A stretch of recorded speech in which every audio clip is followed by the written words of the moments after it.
Hi, we're Harder Brunch. We're Harder Brunch. And we're super excited to tell you about our adult summer camp this August 25th, 26th, and 27th. Wow. We're going to be doing a full 3-day festival, and we want you to be a part of it. Let's go. It's going to be amazing. We got all your favorite comedians. We got headliners Brent Terhune and Gwen Sunkel on board. Okay. We're going to have musical acts by Clint Breeze, House of Wolves, The Tubbles. Dang. And all weekend is going to be all inclusive. Wait, all That's inclusive? right. One ticket price all weekend long gets you into everything. We're going to be bringing back all of the favorite summer camp activities you remember as a kid. We're going to be doing swimming, archery, handicrafts, canoes. Wow. All weekend long, all inclusive. That's not even financially smart. Well, that's what we're doing. Get your tickets today at eventbrite.com, and we'll see you there. I guess we'll see you there. Harder Brunch. Summer camp.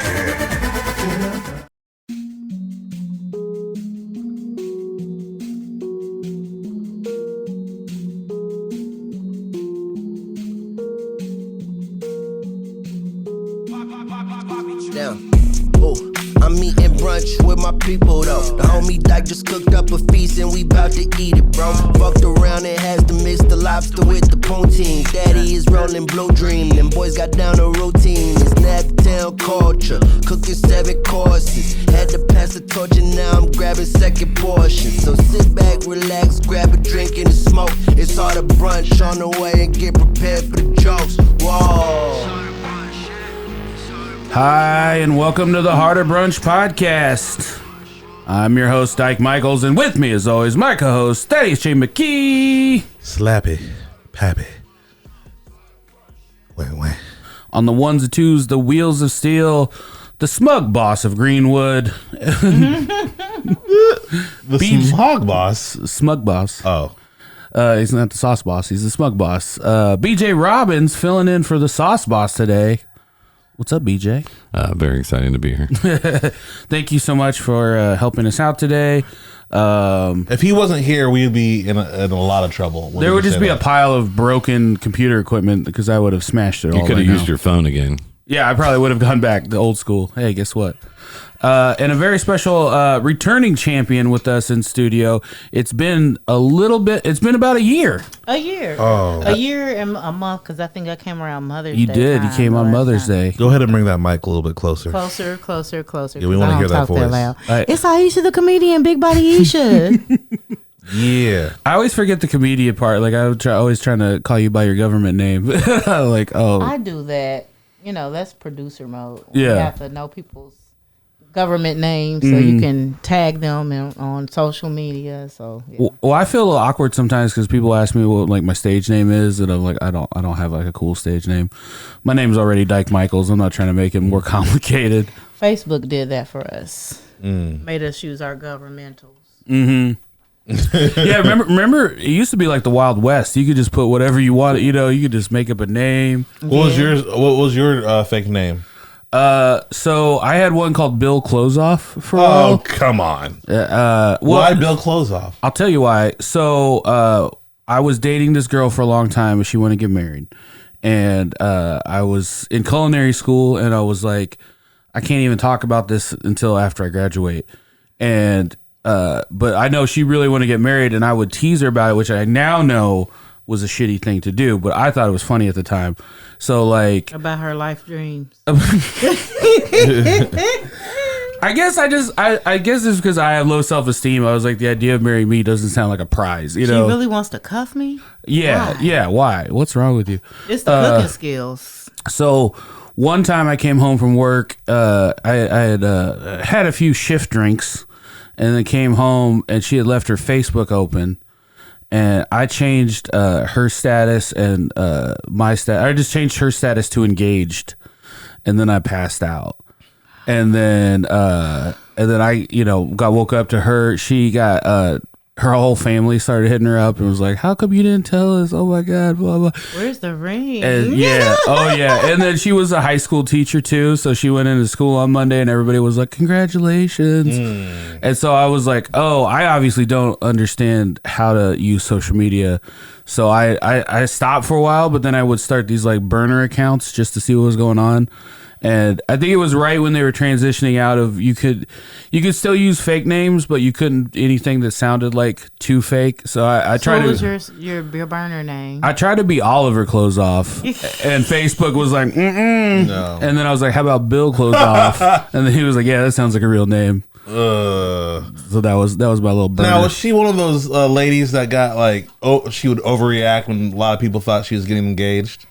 No, she was fine. I was the asshole in that story. If I didn't make that clear, was she mad? I kind of had got that. Yeah. She was mad. Her family she's was one of those ladies. Her family was mad. My family was mad. Everyone was mad. Play with her feelings. Yeah, you can't do that. You can't do that. I was Juicy Stays Fresh. You were Juicy? Yes. Or when we had those cool Facebook names and we didn't have to. Juicy Stays Fresh. Juicy Stays Fresh. Ooh, I like that. I dressed well and I've been fluffy for quite a while now. So I chose Juicy Stays Fresh, but that was my ghetto Facebook name back in the day before we had to use our governmentals. Mine was Juicy wouldn't mind borrowing deodorant. Did you? Sweaty. That's where that boo button comes in handy, BJ. Boo. That was more of a shame. Yeah, that was pathetic. Did you have a MySpace back in the day? I did have a MySpace. I kind of miss MySpace. I was actually spying on my kids when MySpace came out. Oh, come on. Yeah? Yeah. Cock Blocker Supreme. Oh. You were? Yeah. That was actually my other name. Yeah. So, I stalk Facebook pages, MySpace pages. I go way back. Oh, were they trying to like hook up and stuff on the MySpace? No one was getting laid at my house but me. So, I was on the pages trying to see what was going on. What's the comments? Remember the top 5? Oh, yeah. Make you rank all your friends. Yeah, or you move somebody from the top 5. You ain't shit out here. Oh, now. It's over. Yeah. Because that's how you would fight back in the day. If someone pissed you off at school, you go right home, log on, wait for a second, and then you would change that person to top 6. And your profile song. Yeah. Oh, yeah. Profile song said a lot. Just one of those days. Everything was, the early internet was very passive aggressive. Everything was just very passive aggressive. Do you remember LiveJournal? I don't. And so, like, my kids were the age when that came along. I'm 48, so that wasn't a thing that I did, but I became social media savvy to further cock block and spy on my kids. Yeah. That's hilarious. If I can't log into Facebook, I can't see what grown men are on your status. You know how you get the little likes, how you can go by and see who's brewing your profile page. Yeah, set your shit to under 18, Mel. Oh man, I can't even imagine trying to like police a kid's experience on, especially. Yeah. Oh my God. Yeah, we have the chat line, but that's another story for another day. The chat line. Oh yeah, you wasn't on the chat line? No. Oh, you young, you fresh meat. So before there was Facebook, we had Black Planet and we had the chat line. You could be anybody you wanted to be on the chat line. They log on you and, I'm big body Aisha. I'm 5'6" and 140 pounds. And I'm a dick goblin. And you should call me. Your message could just be whatever. Oh. Now, like Chris Tucker had the thing where he put up on the girl that said she looked like Janet Jackson. Yeah. And she looked like Freddie Jackson. Yeah, there was a lot of that on the chat line. That's what catfish. We had back in the day. Yeah, little bait and switch. Yeah. Now, you said you told me we were on a show together 2 nights ago. That's and you said you had a lot of stuff that's been happening. You want to speak on it. You were like, I want to bring it to the show. I'm ready for it. I mean, what's been going on with you? So life's gotten better since the past year. I've been doing more road gigs, more traveling. Our most recent road gig, I've been traveling really all my 13 years. So shout out to Nate Robinson. He was one of the first. But yeah, I've pretty much been a road comedian doing shows out of town the whole time. So this past month, I went to Atlanta. I went twice, 2 weekends in a row. But one weekend I went with comedians and we met up and did some shows. I'm not going to name the comedians I had with me. I had a male and a female. There were three of us. All right. We were pulled over twice between Indiana and Atlanta. Can we play Guess That Race? Well, okay. So like the first time we were still in Indiana. And you know how your song comes on, that song that's your jam. Yes. Yeah. And you Buy like, you a drink. Yeah, so I'm still in Indiana and like I do my part. I don't like the mountains, so I travel with other people that will be willing to drive through the mountains. Sure. I'll do the good part. I do the flat part. Yeah, yeah. I'm good from usually Indiana to Elizabethtown. Yeah, so that's about how I like to drive too. 2.5. I got that. And I'll drive once we get into Georgia. It flattens out once we get into Georgia. Mm-hmm. Yeah, so Tennessee and Lower Kentucky, not fucking those with steep downgrades. Yeah. Going downgrades in a loop, in a circle. Yeah. When it tells you a 45-degree angle to decrease your speed to 5 miles, like that's not my shit. So I was speeding, trying to get past my little, let's get to Elizabethtown. I was getting it in, and I'm like, yeah, and I was listening to my good songs, and I'm fuck boy free, you ain't gotta worry about me. And so the police pulled down on me, and I was doing like 75 and a 60. Okay. And really we do 80. Yeah. So to me, 80 is like the progression, the regular speed going to Atlanta. Like we do 80. That's our speed. Yeah, so I was over. And we only got a warning. Okay. So the second first time. That's nice. Never been pulled over the whole time I've been doing trips. Really? No, my sister's been in Atlanta for 20 years. I've gone with my mom, my dad, my kids, my mom, and my dad. We don't see police. Comedians all the time, no problem. Can I ask what kind of car it was? It was a small car. Okay. I can't remember. We normally will get a Challenger or a small SUV. This was smaller than that. We were gone for a few days, so we needed a smaller rate. Okay. We couldn't do the baller rate, because we weren't coming back for 4 or 5 days. Yeah. Okay. So we get to Lower Tennessee, and someone else is driving, and they were speeding. They were doing 51 and a 45. And we get pulled over. Well, the difference between the first time and the last time was we had smoked this time. Oh. And we didn't have any blunt power. And you're in Tennessee, where weed is really illegal. Lower, well, we rolled past several dispensary signs. Let's say that. Sure. Yeah. So we're thinking it's cool because, here in Indiana, if you're listening to this podcast, we're in Indianapolis, Indiana. You could have up to 14 grams, and that's a ticket. Don't ask me how I know that, but I know that. Okay? So 14 grams, that's a ticket. Yeah.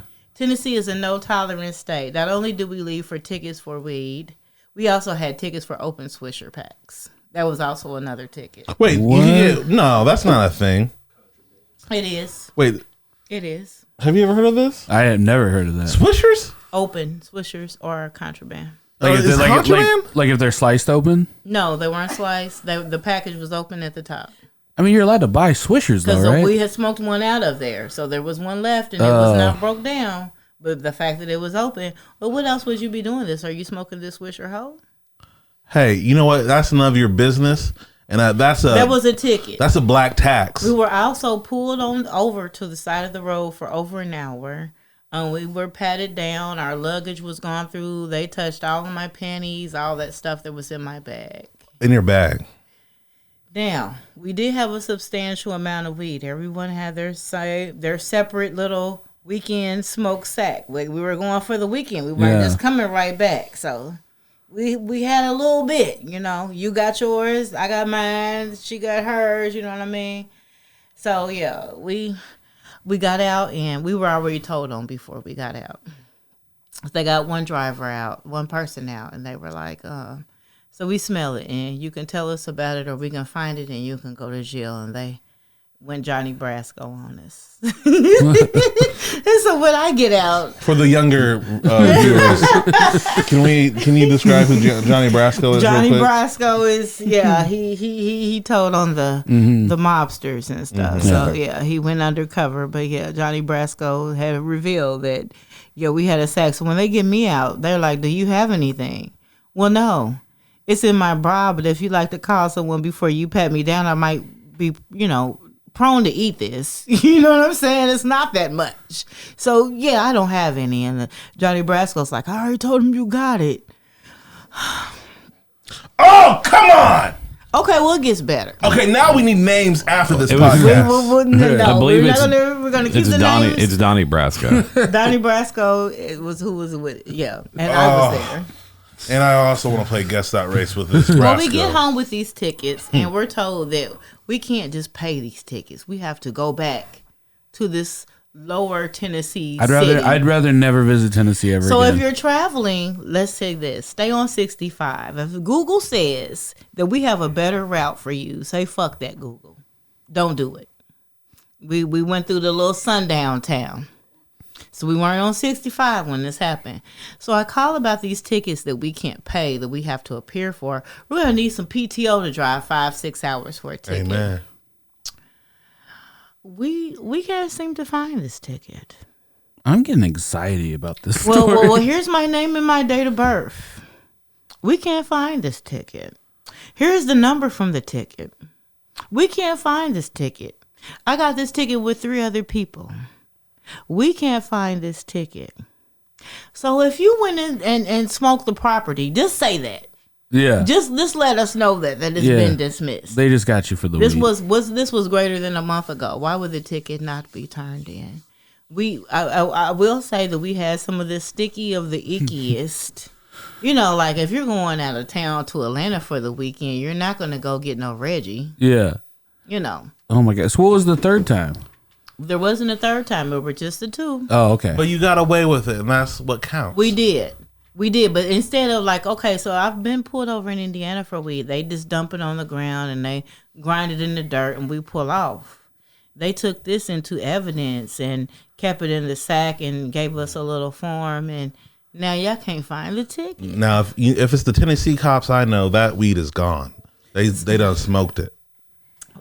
So just be careful. If you're a comedian, we all are road tripping comedians. Yeah. I know you guys are all the way out in Massachusetts and places like that. No, I mean, that's definitely a thing where, like, because I know people, like, especially when people come in from New York, it's so decriminalized there that they just assume, like, yeah, And you it's pass like that through everywhere. several states coming here. You Yeah. have to check what the laws are in For each sure. state, because I'm thinking, well, Indiana's real square. Yeah. If you can have 14 grams here between here and the South, Mm-hmm. like, I don't know, the past 10 years I've been in Atlanta, they smoke weed inside the strip clubs. Like, Yeah. you don't even have to be in VIP. So I'm like, I wouldn't have any problems. Indiana's the worst I'm going to do. Yeah. It got worse as we went south. How was Atlanta once you went to? Because I know, like, the last time you were on the show, you didn't have some great experiences when you were down there.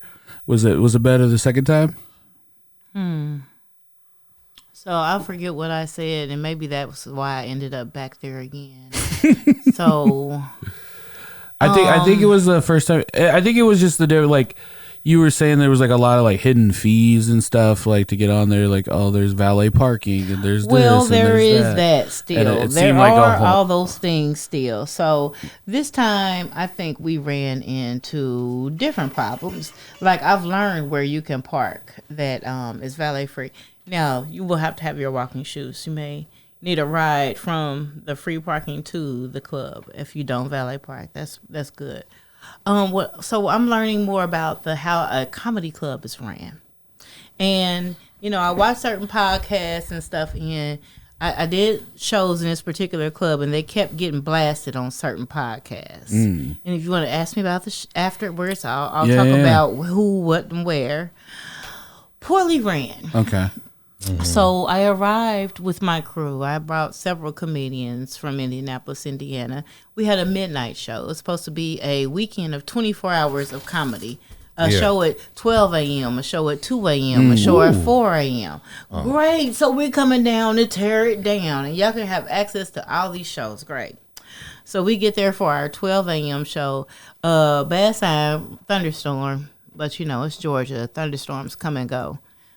We had a thunderstorm on the way. So we're waiting for the 12 a.m. show to start. It's 1 a.m. and we're still waiting on the 12 a.m. show that we're on to start. They're still on the show that was prior to that. So they went over, super over, and everybody left after that show. Oh, Okay. So it was poorly planned. It was horrible. The waitresses, you had to trick them into a drink. Trick them into a They were drink. like, so are you on this show or the next show? Oh, well, I'm about to leave after this, so I might not. So I'm like, and then we had people out that, we had people down there. Like, yeah, we're in Indiana, but we got people in Georgia, too. yeah. People that had come out, and they're like, this weak-ass drink, I had to wait 45 minutes for this weak-ass drink. So it's like, as performers and comedians, people that produce shows, they want us to fill up the club. We may get a spot for free, but they're getting their money off of food and drinks. Well, if you don't have the proper staffing to run after the food and drinks, I bartend. If your cup's half empty, I'm asking you about your next drink. When you come up to my bar, I put a napkin down, I put a cup down. What you finna drink? You getting some, or you gonna get the hell out of my face? That's what the bartend game is. Yeah. They weren't necessarily on that. It was a problem. And plus, they include the gratuity on the overpriced drink that you get. So, your crowds are not doing what Helium are doing. Yeah. Here in Indiana. I'm used to Indiana, a more well-run machine. So what we did was, it's Atlanta. There's spaces everywhere. We went and did other things. It was Memorial Day weekend. Everybody has a spot. We hit up the food truck. We hit up other comedy clubs. We connected with celebrities. Well, you connected with celebrities. Yeah. Who? Shima Franklin was hosting one of them. Okay. Yep. So, that's the difference with Atlanta. We tried to do that when we went to Atlanta. We tried to, go to Tyler Perry's studio. We did. They would not let us in. You want to run to You got celebrities. blocked. I They can asked us tell to you where to leave. go. There are a lot of open mics that people that we think are celebrities, like T.I. I saw T.I. on open mics in Atlanta. Oh, yeah. I was down there chilling for my birthday. Friday I seen him. Saturday I seen him. Open mic stuff. Celebrities hang out down there like that. So, we had a ball. And when we weren't at shows, we had the hot tub. We had a whole house to ourselves. We stayed together. We went to the food truck. So, we made a time out of it. But, I do my show, The Lifestyle Night Party, about the behind-the-scene adventures that go into these comedy shows that we do. Everybody sees us making money. We get free drinks and all that good stuff. Oh, it's so much more that goes into it.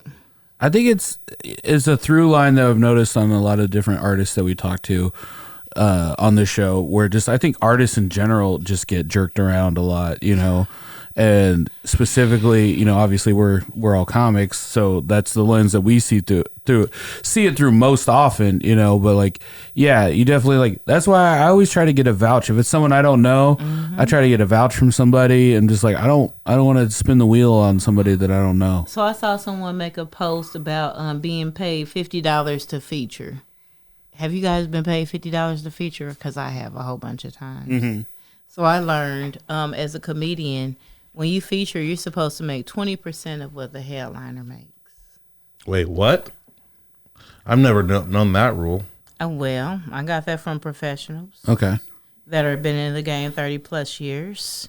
You're supposed to take 20% of what the headliner makes. Now, is this in club situations? Because it's different. Situations. Yeah. That's what they say. That's what the vets say. So I've gone and I've taken classes and I've studied. I've been doing this for years. And when I take a class about the business of show, a feature is supposed to take 20% of the headliner. Now, if you're featuring for somebody that's making $100, Yeah. okay. But, you can kind of tell by the caliber of the headliner what they're making. Oh, for sure. Certain ones I know are making $1,000. So. Oh yeah, there's a cap. Anytime I work at the club, it's the same amount. Whether I work upstairs and there's 3 people, or if I'm doing downstairs and it's sold out, you getting paid exactly the same. It's not like a sliding scale or anything. Have you been to LA to do comedy? I'm not. You might not get nothing. You might get $20. Yeah. You might have to pay to get on the show. Yeah. So I've taken classes. The vets are saying 20%. I think you need to consider who it is. You and Thad are calling me to do a show. I'm gonna do a show. Yeah. As long as it ain't stupid and it ain't costing me to go do the show. Mm-hmm. Yeah. And I'm free. Yeah. I'm gonna do the show. Yeah, and that's the thing too. Is like I feel like there's a difference between like shows in town too, where I don't have to, I'm not traveling 3 hours for. But if it's Kevin Hart, yeah, I'm not taking $50. No, not at all. For Kevin Hart, and I mean, I'm when actually. you're in a pro club, that's a position they put you in. Do you want this opportunity, or are you gonna argue about the money? They try to lowball you and not give you. So I'll give shout outs to the Comics Rock Convention. Their 10th year anniversary is this year. I've been 3 times. This year I'm doing my comedy special at the Comedy Chateau in Hollywood. Oh wow! Hey. Now why did you decide to do it there? That's what they picked. Okay. I won that spot. Oh, So okay. last year I went in August to the Comics Rock, and the best of the best, they were selected to do features. And then they sent you out an Eventbrite and said, okay, here are the cities where you can record your comedy special. New York was one of the selections. Atlanta was one of the selections. Los Angeles was. Chicago was. So shout out to my partner, Mike Shaw. He selected Chicago. He's going to be doing one there, but I picked LA. So the first time I placed in this convention, it was at J. Anthony Brown's spot in Los Angeles on a Saturday night. And the finals, it was me and Aisha Chardonnay. And I take that back. That was the second time, but that means Naptown Comedy, yeah. There's comics from all over the country, at least 80 every time. Yeah. It was 2 Naptown comics that were in the bottom 2. So shout out to that. Oh, yeah. But the first time I was in Burbank, California, at Flappers Comedy Club. So shout out to Reno Hype. He was behind that show, and yeah, we had adventures with him, and he showed us around and stuff. But now, the third time, yeah, it led to the Comedy Chateau. I'll be doing the Hope Flood Experience. It's her birthday party. We'll get an interview. I had to pay to get myself out there, but I don't have to pay for lodging, which is a big thing. Nice. And I mean, in LA, they know me. I've hosted party buses, all type of stuff out there. I've been the weed lady selling the edibles and the flour and stuff. So I have a following a little bit out in Hollywood, LA, Long Beach, that area. Nice. What? That's what's up. Is this your first? This is your first special? Not really. I will say shout out to Isaac Landerford and the White Rabbit. Mm-hmm. I've done specials there. I've done a weekend there. Those specials are on Roku, the Channel 40 network. Okay. So, Go watch that right now, guys. They've been there. They've been there for a minute, but yeah. So yeah, I'm getting on platforms. This special is a 15-minute special. It's going to be streamed on platforms. Now, why didn't I know that? Here's the thing. Like, when you go up on stage, no one calls you the Roku comedian or the as seen on Roku. Why aren't you promoting that? Because I do. Indianapolis is asleep on me. but Let's just tell the truth. So I feel like this city has people that they pick, that they promote, and they're gatekeepers. And being funny matters a lot, but not the most. They pick and select and choose who they want to promote. And then there's the funny. And then there's, can we sell you what you look like as far as, your package, your brand. There's a few things that go into it. They sleep on me. interesting. Let's name those gatekeepers. We're not going to name Go ahead them. and name those We're gatekeepers. not Put them on going- paper. We will talk about that outside of the podcast. Well, that's. I don't mean, know. and that's crazy to hear that because I can't think like everyone that I know, anyone that's any comic that I respect that says that you're an absolute killer. Like it's. That would be facts. It's so kind of just like embedded in there. Everyone's like, if you're on the show, people are like, oh yeah, of course like even when we were doing that show last night or 2 nights ago, I got added last minute. I thought I was doing a guest spot, and then Dustin was running it, and he goes, "So did you want to go last?" And I was like, I don't. I was like, put me right before her. I play my position. If I'm a feature, I feature. You tell me I got 10 minutes, I do my good shit in 10 minutes and get off of there. Yeah. And I cut my time and I respect who that headliner is. Did I learn that the hard way? Yeah, but I know it now. So since I know it, I show it. You know what I mean? So let's say that part. But I mean, hey, I'm satisfied with where I am in the 13 years. I love comedy. I hate show business. Yeah. If that makes sense. Yeah. But I understand business, and I understand why things go the way that they go. Because at the end of the day, it's all about turning a dollar, turning a buck. Yeah. Well, what's crazy, I think too, is like you have a crossover appeal. Like we talk about this with a lot of like black comics that come in, because some black comics only want to do black rooms, and they've only had success in there. And then I've talked to some black comics who like don't want to do black rooms at all because they haven't had success in there. And you're one of those people that can do both and murder top to bottom in both rooms. I want to dispel some of the stigma about doing a black rooms. I run a black room myself, and I also work for white comics. So I'll say this: so my kids, they took a call from my mother one day, and she said, "Well, what time will your mother be home?" They said, "Well, it depends on if she's on a black show or a white show. She's on a white show, she'll be home at 10:30. She on a black show, we'll see her in the morning when we get ready for school." That's what my kids said. Yeah. You know what I'm saying? Yeah. And that's this like real talk about what goes on. Like I've done black rooms. Like I don't even want anybody under 30 to book me. Kind of cool. Cause I don't want to headline the show at 11:30.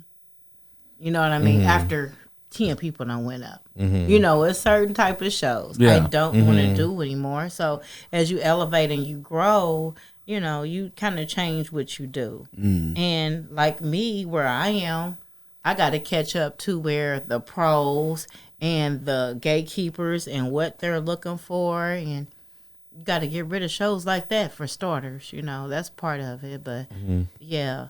I thought you were going to like dispel like some truth. Like, you know, I thought you were about to say black shows aren't late. I was waiting for it. That's why I was like, we do. Like, that sounds right. My show starts late. Okay. The Margarita Mondays, doors open at 8. Will you see me at 8 o'clock? Probably not. The DJ will be there playing music though, because I don't play that. So the spot's open. You can get a drink. You can hear some music, but you will not hear no jokes at 8 o'clock. Our white producer's having a meltdown over there. Well, our producer, he also runs a black mic. Now he does. I help run a black mic. So we got to just talk about how it works. So like part of it was like in the beginning, like when I started, black people don't come out on time. So if you got a show and you say you starting at 7 o'clock, it's gonna be 5 people. If you wait till 9, everybody done pull it up and it's fat at 9. But at 7, well, you said the show was gonna start. No, so you got to kind of tweak your time. You got to say it started 7 and really start at 8:30 or whatever. But no, like. Our people are late, even if our fan base is not late. Somebody is going to be late. So that's why, like I tell people, I do white shows. Ain't no DJ at a white show.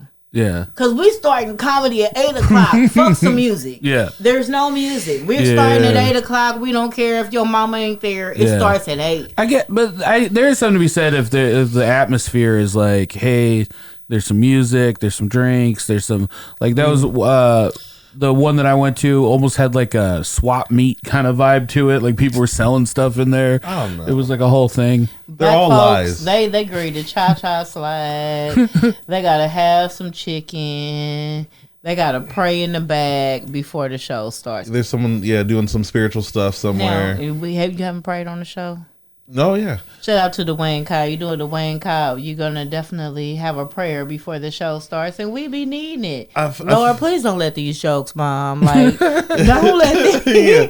Please. You know, I've seen like some prophecies at some mics. At Mike G's. Have you ever been to Mike G's? Someone will stand up and start prophesying or something like that. I'm like, dang, this is not what I was expecting. In Jesus' name, I was not trying to bomb. Lord, these kids need some food to eat. Please let these jokes. And I pray. I'll be like, Lord, this schedule empty. Ain't nothing in August. What's going on? Yeah.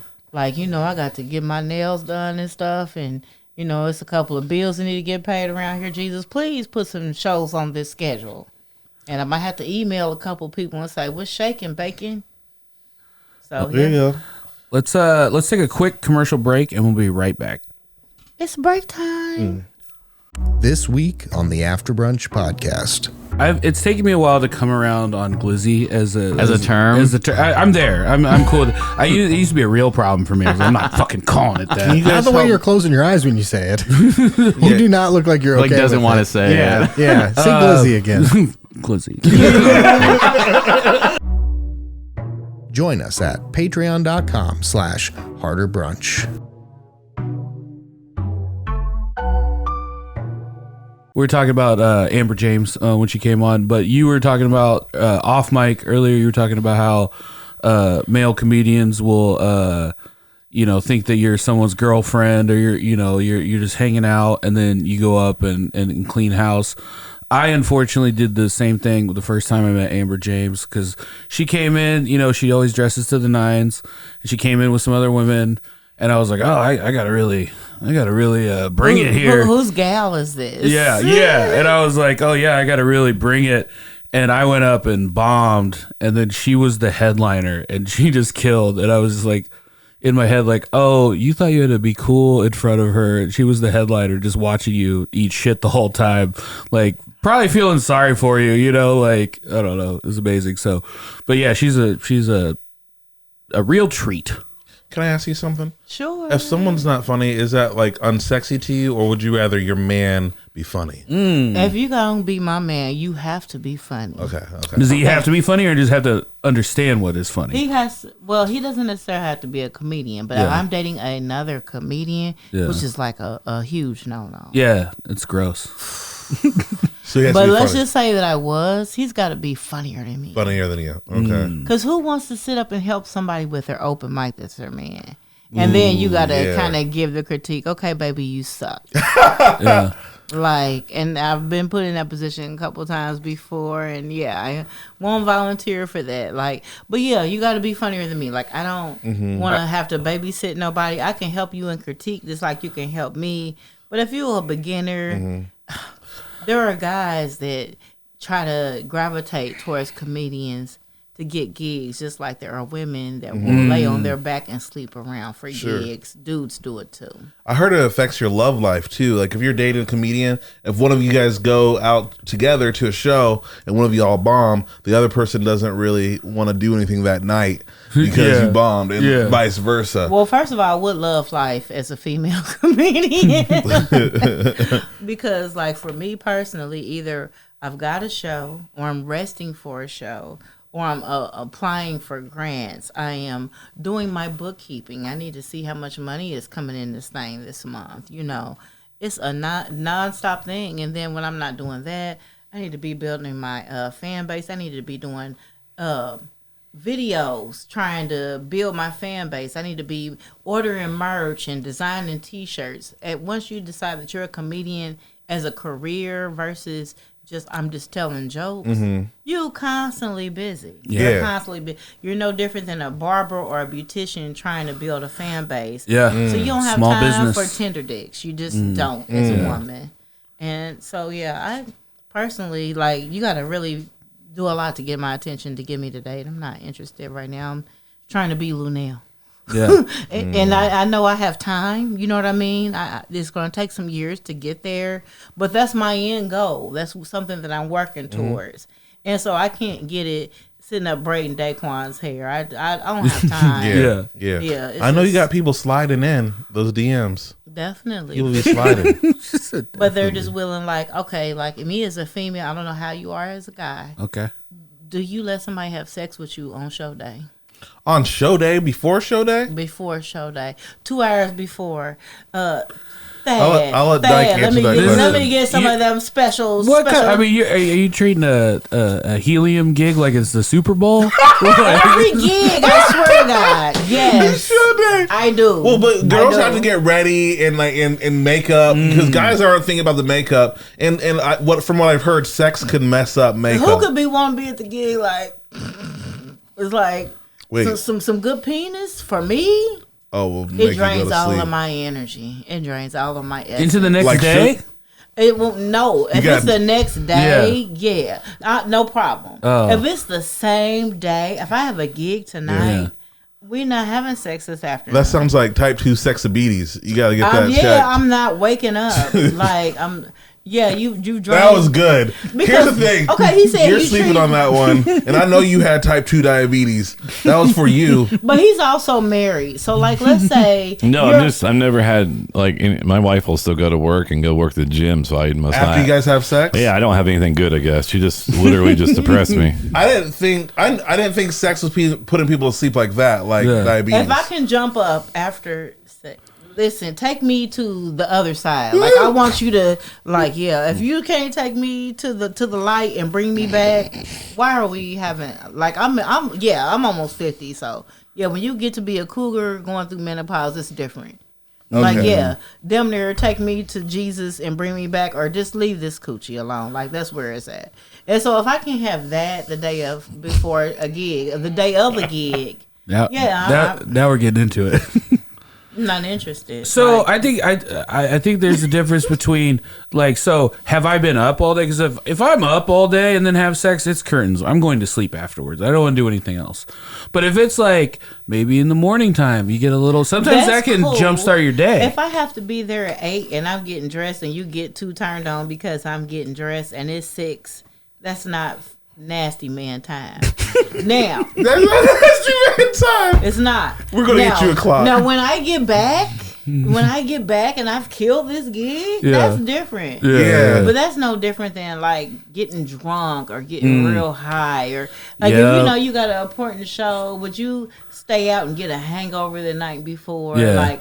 I do take my shit serious, so maybe that's why my career is different than other people. You're not going to snatch my soul 2 hours before my show. Period. It's not. It's out the question. It's I get a little too much confidence sometimes after a good show. You know, it's like you walk out to the street, did y'all hear what I just did in there? Did everybody? Yeah. Now afterwards, it's Common people. Yeah, you can get it, but before. No, I'm serious. I don't want to even have no whole lot of conversation before my gig, because my set is in my mind. Okay, I'm finna say this, and let me go in here and look at the crowd. So I was gonna say this, and now everybody in this motherfucker is 75.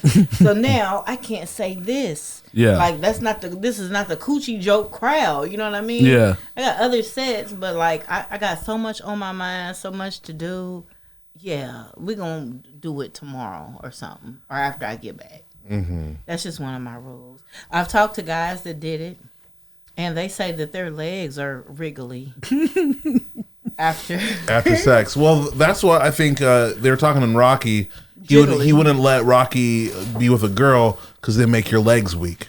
That's been a common thing. So fighters even use this rule as well. Imagine you get that good...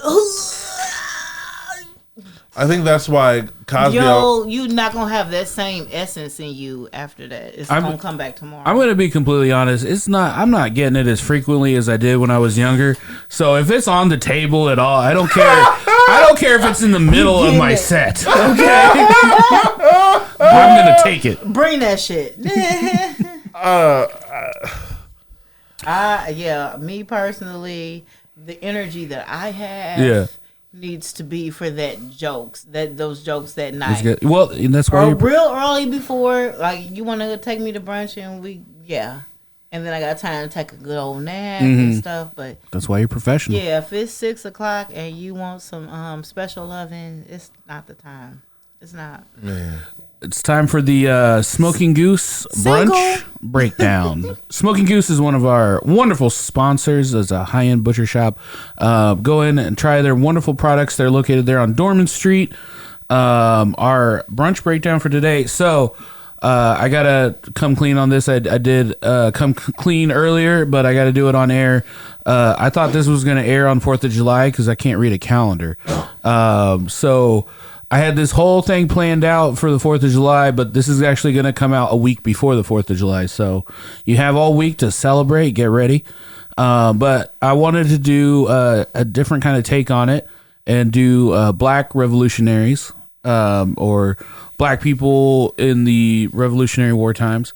And I got to say, this was really fun and also kind of depressing. Like we were talking about everyone that's what Kat say earlier, Black history is very depressing. I was like, wow, this person did a lot of stuff, and then it was like, oh, and then met a tragic end. Well, this person is known for this, and then met a tragic end. But let's be honest, everybody from the Revolutionary War is dead. No one got out alive. No one was alive now. So the first course I did was delicious. thank you. It was a spicy crab soup, and it was made in honor of Salem Poor, who was one of the few recognized African American war heroes from the Revolutionary War, known for the Battle of Bunker Hill. And a lot of these people are obviously from New England, so it was like, all right, we got to get some seafood in there. And I loved it as a seafood lover. It was good. The best compliment I think I've ever got is BJ just got up and walked into the kitchen and made a second bowl. Yeah. Helped himself to a second bowl. Snap, I didn't even see that happen. Was it any more left in the thing? Yes. Okay. I would have made sure there was plenty. I wouldn't have done it. If you hadn't, I wasn't gonna be mad. But We could have used the same bowl, 2 spoons. I would have shared with you. because it was almost like a chicken and rice seafood. That's what it gave to me. Like it wasn't a consistency of a clam chowder because like I am a seafood connoisseur. But Yeah. it was more like a seafood chicken and rice. Delish. Yeah, it was good. Honestly, that was my favorite dish that was delivered all day. It was all downhill after that.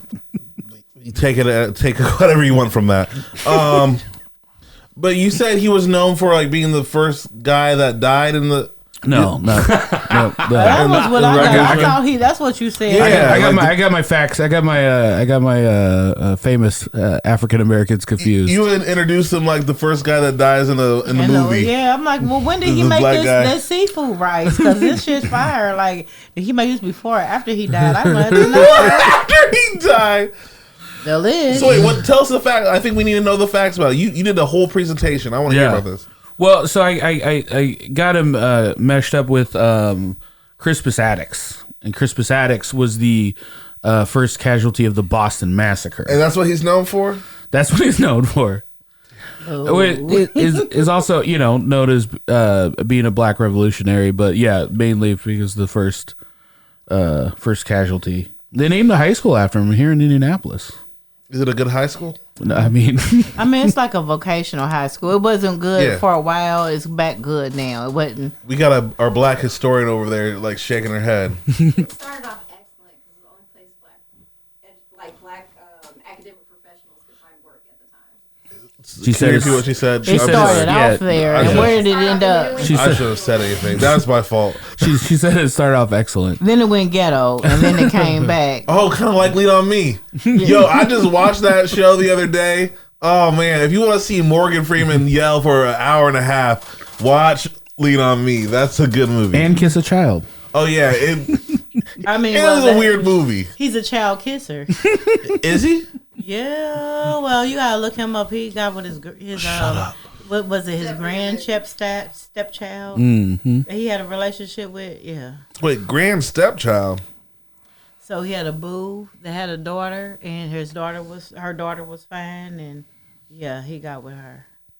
Oh, that's not just bad. like I love Lawrence Fishburne, but That's not bad. you ever heard of Montana Fishburne? Yes. Oh, okay. So. Oh gosh, I'm so sorry about that. That's Yeah, I'm I sorry didn't know. about that too. But happy Father's Day to y'all. And Stepfather's Day. Obviously, it's important. Oh, wow.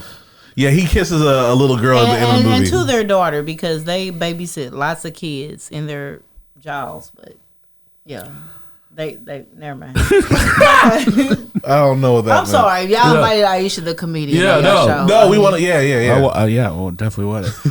I was about to talk about mac and cheese, and I was like, I'm gonna actually let this keep Well, going we for a can have minute. the mac and cheese battle. So like that is a tough thing in the black community, and I BJ in the white community because I watch a lot of white cooking shows. I watch Guy Fieri and all that. That's really y'all got the macaroni and cheese on like really because y'all know how to go ahead and brown the garlic in some butter and smash that down and make a roux. Like black people, we use like a lot of us is using Velveeta, unfortunately, and You know, the white people, y'all get down to the nitty gritty on the mac and cheese, and then black people that know, like me and my, Dyke, like we know, you made a mac and cheese sauce. Yeah, I mean, ideally, mac and cheese, I want it to be like a pasta with a cream sauce in it, like even that, by the time I think it got served and it melted, it wasn't as creamy as it was in the pot. Like when it was in the pot, I was like, this is perfect. The consistency was right. Now, like my grandmother, she was a beat a egg type of lady. You beat the egg in the milk and you pour that over the mac and cheese. Yours had that consistency, but I don't get the beat the egg. Like I don't think you did it that way. I did not. No. Now this was slave mac and cheese, right? It was it was. What cheeses did you use? That's important as well, because like we don't. Now I have gone to some white homes and they had Kraft sandwich mac and cheese on top of the mac and cheese. I was like, this is disrespectful. You need to throw this away, Becky, or I'm going to leave your house. Like, do not put the sandwich mac and cheese, and it wasn't even stretching over all the mac. Oh, it was just like the squares was in the middle, and then the white part on. Oh, I know you love your man, but this is not what he wants. So, well, they were trying to zhuzh up like a Kraft macaroni and cheese by just putting like American singles on it. they didn't even. Okay, so the Kraft, if you did the powder, you would mix it up, and it would be cheesy powder on all of the mac. Yeah. Some of the mac was just white. No. And then the slices were just melted, like in the middle, and it didn't stretch over all the mac. I feel like that's awesome. And there was no salt, there was no pepper, there was no, we do the smoked paprika to give a color in the black community. So we have problems with this mac and cheese. It was James Hemmings, who is basically credited for bringing. He didn't invent macaroni and cheese, but he's credited for bringing it to America. And he was sent. He was a slave owned by Thomas Jefferson, who was sent over there. Also, I realized that a lot of these people bought their own freedom.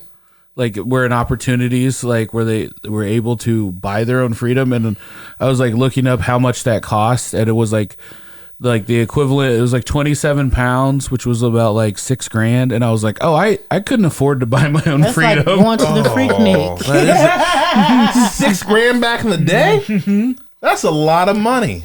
Yeah. I would have gave you $3,000, and then you would have been free as a slave, and then you could have helped me. Like we would have probably had to pitch in on it. Was there like a slave lender, like a loan I could get, like?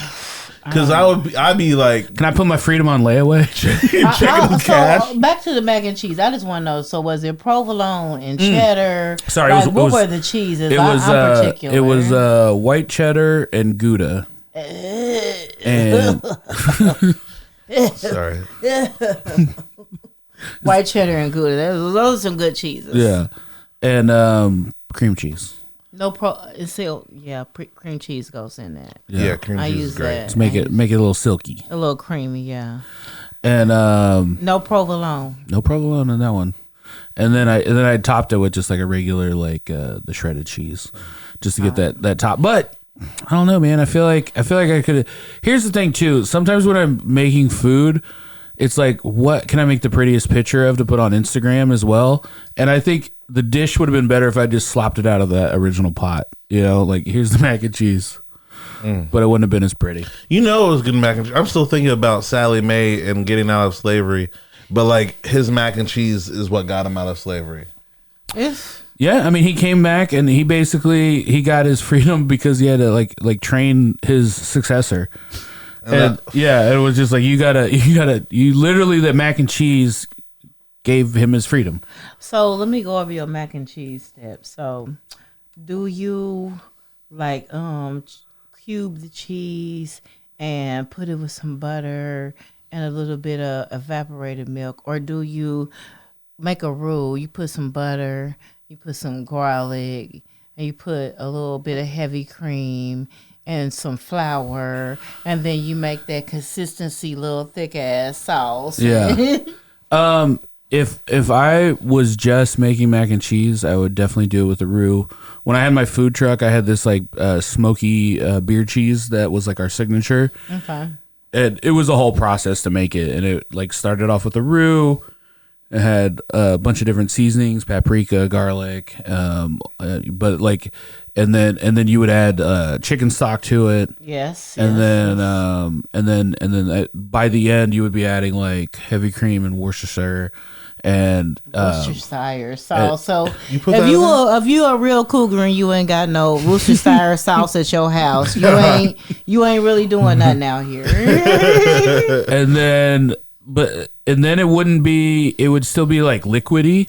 And what I'd have to do is I would then take it and then bake it. Yeah, I because would you bake the juice out of it. Yeah, bake all the juice out of it, evaporate, and then all of a sudden you just have this wonderful. It was such. I mean, it was amazing, but it was such a process that like. Now you could do the breadcrumbs, the buttery breadcrumbs across the top, Mm-hmm. and then maybe put the bacon on the side because he did have bacon on the side. Yeah. Viewers. Oh, And So that bacon on the side, like that just took it to another. I couldn't really partake of the bacon of the pork, but you had the pork on. it turned it up. It added that saltiness that you wanted or you're thinking about, and it was amazing. And I felt like the bacon had like a consistency of like pulled pork. that was our So it was chewy bacon. that was our sponsor, Smoking Goose. That was the Shout out Smoking Goose. Where is Smoking Goose for us ladies that really cook and want to go to a butcher shop to get our meat? it's right downtown on Dorman Street. Let me bring up the address, make sure I say it right. Yeah, That would be Smoking Goose Butcher Shop. So for you ladies that ain't cooking that Aldi's meat and y'all making real food for your man, that's where y'all need to go. The bacon was crispy but chewy at the same time. It was really good. Yeah. I'm telling you, Smoking Goose has it down. Did they also provide the seafood that was provided? No. But I'm not gonna lie, I've gotten octopus there, smoked octopus. Smoked octopus. Changed my life. They have a great smokehouse. It's 407 Dorman Street, by the way. So they have like a seafood counter as well. Well, when you walk in, they I got did not know that. they have a lot of smoked seafood, and then they have it's all like salami, smoked meats, that kind of thing, like charcuterie. Ladies, if you cook, y'all can get your smoked meats, your charcuterie, your smoked seafood. I didn't even know smoked seafood was a thing, and I cook. You want some smoked octopus? Make your man some smoked calamari or something for Amen. Father's Day. Make his balls tingle a little bit. But y'all need to go to Smoking Goose. It's on Dorfman. It's downtown. Google that shit. Pull up. Yeah. So for Christmas Addicts, I did it was basically cornbread with fried shrimp and greens to play to the Boston, again, it's a port city, and I was trying to get that New England kind of thing. Christmas. Was this a catering gig that you did? I'm sorry? Was that a catering gig that you did or a comedy show for the Christmas Addicts for this menu? Was it a cake? No, what? I don't know. You just made that? Was that something you make for them in their kitchen? And you No. That just made that for this particular menu. Just for you. No. Oh, okay. So that was the meal. So the greens, what do I need to do to get a pint or a gallon of those? Because the greens that were on top of the cornbread. Yeah, I'll drop a little secret here right now. Kerry butter. Do you ever mess with that Kerry butter? Mm-mm. It's an Irish butter. It's kind of a top shelf butter. I think it has something to do with the cream ratio in it. It's a little bit more expensive. It's a more expensive butter, but what were the red little things that looked like it was kind of meat or a pepper that was on the greens? I think I just hit it with salt and pepper. And that Kerry butter. Okay. But it sounds weird to be like, oh, you gotta just get the good butter, but it's seriously I buy the good butter, and then I'm very meticulous about what I'm gonna put it on, because it's I don't want to bake with this. This is for cooking stuff where you can taste it. You know what I'm saying? You want so it's anytime I'm sauteing stuff like that. I'm going to use the curry butter if I have it, and it really it's a Is noticeable that difference. anything like the Irish Yeah, butter? yeah, yep, Same absolutely. thing, but maybe like a different brand. Yeah, I mean, no, it is Irish butter. Irish butter. Yeah. Okay. Now tell me about that cornbread. I've never had cornbread that was damp before. Damn. It was damp. I Did you mean, feel it? Well, I'm not a cornbread eater, but did it have honey on it? Like, Yeah, honey. will honey make it damp? It was damp before the honey. Because I guess like mixing the cornmeal, like you can kind of get it like not you know what I'm saying, a little damp, like a little loose consistency, and it'll still be good. It had the consistency of wedding cake. That's okay.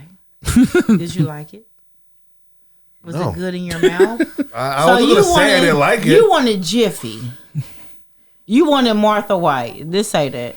Oh, is there Jiffy cornbread? Yeah, I there's don't know Jiffy. Jiffy peanut butter. So there's Jiffy cornbread. There's Martha White. Yeah. So Martha White is not so it's sweet. It's more like cornmeal-y, like regular, and it's more for making dressing. And then there's Jiffy, and then Jiffy is sweet like a bread or a cookie or a cake. Oh. Like you could put a little honey on some almost like Jiffy. a and short- that's a shortcake. dessert. And I don't want to say I didn't like it either. It's just I feel like it was above my taste. I was like, oh, I'm not used It to was this. too classy of This a is cornbread. damp cornbread, very very classy. Well, see, so what I did, I'm not a cornbread either, but I did damn sure eat the greens off of the top of the cornbread.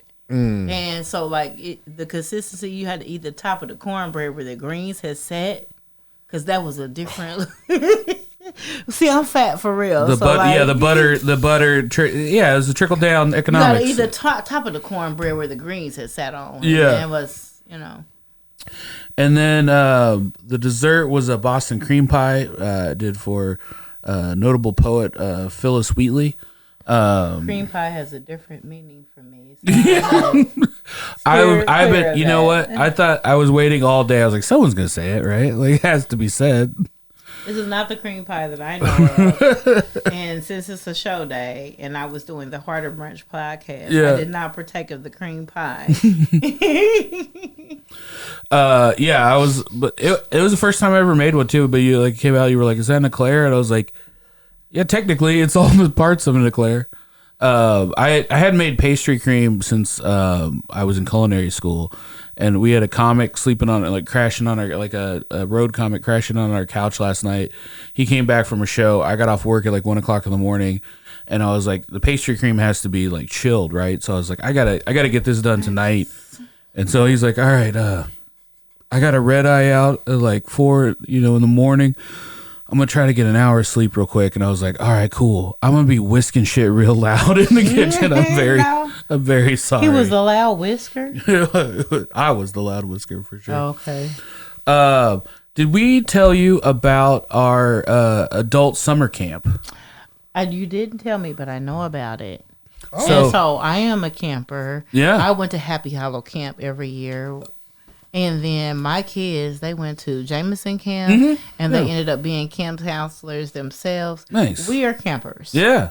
I cook s'mores. I can make a fire. I can be outside. I can be in a tent. That's my stuff. And then me and my friend over here, we already talked about fishing. Yeah. Like, is there a fishing area? There is a lake for fishing.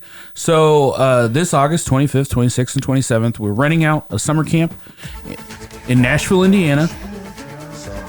And we're sponsored by Upland Beer. Upland Beer they're gonna be pouring beers all weekend. It's got it's one ticket price for the whole weekend. It's What is that ticket price? right now it's $250. And Okay. it's gonna go up. But like, what's interesting to me is like, because I've been trying to get the word out. Like, this all inclusive. Like, you don't have to buy the ticket, and then when you go there, drinks are gonna be $13. I saw that. Meals are gonna be this. It's like you're getting into all the comedy shows. You're getting into all the music. You're getting 5 meals. You're getting all you can drink beverages all weekend. And what is the date again? The August 25th, 26th, and 27th. So August the 25th, the 26th, and the 27th, there is a grown-up comedian camp. So like, I do events at Airbnbs, but this is a grown-up comedian camp. So we're gonna be roasting marshmallows. We're gonna be drinking. We're gonna be intense. We're gonna be having fire pits. We're gonna be talking and having vibes. Comedy shows. Yes, comedy shows on top of it.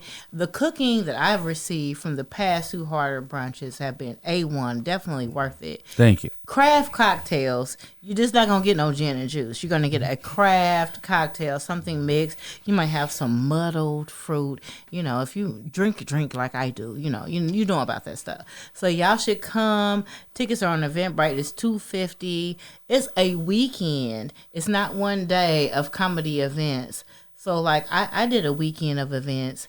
I didn't pay $250. I paid a little bit less, but it was 3 events.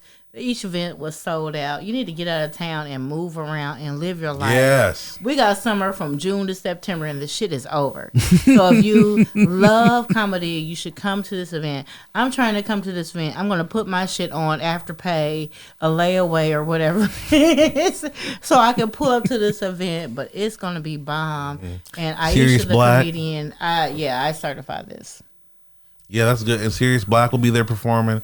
Clint Breeze will be performing. I've heard music. Clint Breeze, not so much Sirius Black, but I've heard Clint Breeze. He's definitely worth it. Okay. I might even be doing something crazy. I got a glow in the dark dance party in the woods. If you need Aisha the comedian, I got a sleeping bag. I can sleep in somebody's tennis. There's gonna be. I'm just saying. I got a fishing pole. I got my own chair. I'm just blown away that you're that into camping. Like I'm trying to picture you fishing and sleeping in a tent. So I grew up. It's Father's Day, so I had a father in my life for real. And I date older men. And older men, they like to fish. So I like to go fishing. It's a peaceful time to come and sit in your lawn chair. Yeah. You can smoke you some weed or whatever. I had a house that was on the water. We had a stock lake. You just go out there and, throw your reel in the water and you catch a fish. Now, I don't like to put the worm on the hook. I don't necessarily like to cook what I catch. Because, like, I'm in Indianapolis. It would be different if I was someplace else. Like, I've heard and I've been, the good fishing is like the little industrial community parks where they have ponds. Oh, yeah. That's the good fishing. And you can eat them fish. But the ones in Fowl Creek, you don't want to eat them fish. It's dead bodies in that. And you don't want to do that. So, like, I haven't never done that. But I'm an outsides girl. Yeah. Like, I've raised my kids. They've gone to camp every year. They roast marshmallows. They make their own fires and all that stuff. They grew from that comedy place. Not a comedy place, a camping place. It was called Jameson Place. And any mothers listening, it was for kids with behavioral disabilities. My kids was bad as hell. They went into this camp. They dealt with them. They learned how to swim. They made them work and clean up the kitchen and make meals. And once they got to teenage age, they were able to be actually campers. And they were actually able to have their own camp counselors and have the kids under them. And they did that. They traveled with when Hurricane Katrina came. They went to different places and they cleaned up and different things like that. So I've always camped. I've always been outside. That's what I like. I'm definitely into this. Is comedy and camping. So if you're interested, come on out. It's $250. I mean, if you ain't making $250 doing your jokes, maybe this ain't the event for you. Can you hit that red button for me there? Plus, it comes with gourmet deluxe food. So, I mean, like, what do you want? Yeah, what do you want? Thank you. And drinks, craft cocktails come along with it. We're going to have beer and wine and cider. And beer from Upland Brewing. Upland Brewing. So it's not like regular beer. It's not like the cheap shit. It's the good beer. The good stuff. Good stuff. Thank you so much for coming back and hanging out with us today. What you got going on? Let the people know. Where can they find you and keep up with everything? What you got going on this summer? Thank you for having me. So I have lots of events coming up. The most important ones are I am still entering the Helium Comedy Contest. My first date will be July 25th. My accomplice is full, but if you'd like to come, it's $50. I could definitely use your vote. It's a hot lineup. Make sure that you come to every Helium Contest lineup and vote for somebody. It's the comedians. It's all over Indianapolis. It's over 100. Vote for everybody. Pick who you like. Come every week. Hit a like. The shows are on Tuesdays. I think some Wednesdays, some Sundays. Come on out. I host an open mic every Monday. Illusions Bar and Grill, 3661 West 86th Street. Our vibe, ain't nobody touching our vibe. They can do all type of open mics, period. We got the best vibe. Come on out. It's free parking. The drinks, we got drink specials. They're reasonable. We got sounds by Kim. We got a DJ. You can dance. You can hang out. You're not going to get booed. You're going to grow. We're going to help you with your comedy career. All of that. And follow me on social media. I don't necessarily promote other venues when I'm on a particular podcast or whatever. Follow me on social media. You can see where I'm at. I'm Big Body Aisha, or Aisha the Comedian. That's BIGBODESHA, or Aisha, AISHA, the Comedian, on all social media. You can find me. I don't care if it's YouTube, Instagram, TikTok. I'm on all of them doing stuff. Video. So follow us, support the Harder Brunch Podcast. It don't take nothing for y'all to follow, subscribe, like one video. That's what leads to us getting a check, getting money, so we ain't gotta do these 9 to 5s and we can focus on our craft. I appreciate y'all for having me on. I'm Aisha the Comedian. Hey! Thank you so much. Daddy's Jay. Oh man, that's gonna be hard to follow that. I'll be at camp, y'all.